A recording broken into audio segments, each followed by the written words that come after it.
JR, congratulations on the victory. You contributed in a big way with 5 threes. Your team, man, y'all had 24 threes tonight. Where does a night like this come from? It starts off with Kai. He was extremely aggressive to come out. You could tell the way he was warming up, how he wanted to play and just have fun. I think he put too much pressure on himself the first couple of games, and he just came out tonight and played. And once he was able to do that, they started staying in the paint a lot more. Tristan got a couple pick and rolls, kick out threes. Myself, Bron, it was just a total team effort. How did you put Game 3 in a little box and put it up on the shelf and forget about it? How were you able to do that as a team?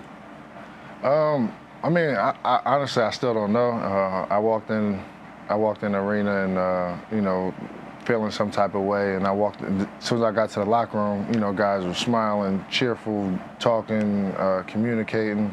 Unfortunately, I was a little late to shoot around this morning, so I really didn't get to see everybody on time because my daughter kept me up all night. But it was good to see. Being down 3-1 or 3-0 is a very tough mindset to have, and to see the guys, the veteran leadership that we have with R.J. Channing, Bron, obviously James Jones, guys were so upbeat and positive. It was almost like we weren't down 3-0. So a lot of credit to those guys. We know that you've been down this road before. How long does it take in the room before it's brought up? Hey, look, we were down 3-1 before. We had to get on a plane and go out there and try to bring it back, and we've done it. How quickly does that become the battle cry? I mean, I'm not sure. I try not to focus on that. Last year was last year.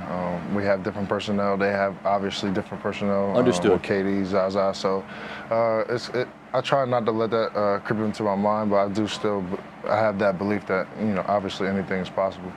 All right, I believe you're able to see, because we've been down this road before, you and I, where you can see what we've got. There's a shot that we've got that you made this evening. If you can give me your description of what happens. Obviously, you went 5 of 9. You're a shooter. Buckets are buckets. LeBron sets you up. And what's that about? How was that? 30 what? 32, 33? My dad always told me keep shooting. So fortunately, I mean, no matter where I'm at in the gym, I feel like I can make any shot, and especially with my feet set. And Bron, actually, I was really supposed to be in the corner on the driving kick, but fortunately, he found me, and I still made it.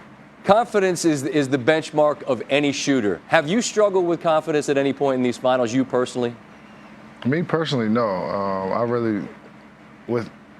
I've struggled with confidence in a few things and just life in general. But basketball and shooting is one thing I don't struggle with. I put too much time, effort, and work into what I do. So I get all my confidence comes from that. So whenever I'm in the gym, it feels like I've been there since I was 3 years old. So it's repetition at the end of the day. And there's a bit of perspective in life, isn't there, with your daughter? I presume, was it Dakota that kept you up last night? Yeah, for whatever reason, she loved these tattoos on my chest, so she likes to look at them and almost try to scratch me or whatever, but as long as it calms her down, and that's all that matters. But what I'm getting at is, given the battles that she's had in her young life, I imagine that perspective always grounds you in what truly matters. Is that a fair way to describe it? Oh, absolutely. At the end of the day, that's when you really put things into perspective. We play a game.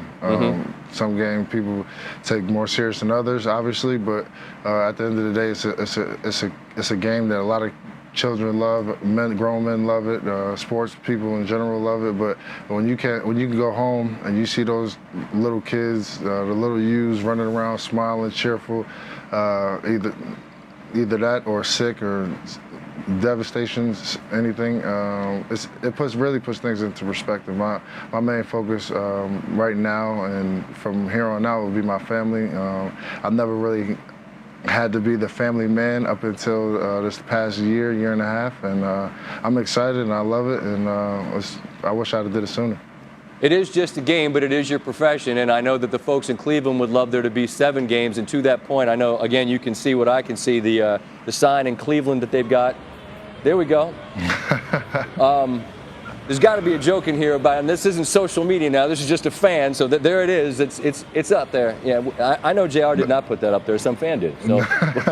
So they believe, man. That's one thing about this city, man. This city and our team we have is we suit each other so well. We work hard. The people here work hard. Or a lot of us are. I mean, other than Bron and Kyrie being the #1 pick, but a lot of us were underrated people and coming up and stuff like that. So it speaks a lot about the city. Where we come from is a lot like Cleveland, and all of us around the team. And the way they get behind us, I mean, we see people at the gas station, Walmart, Target, wherever you're at, people are always so enthused and want to see you do well as a person and as an athlete, obviously.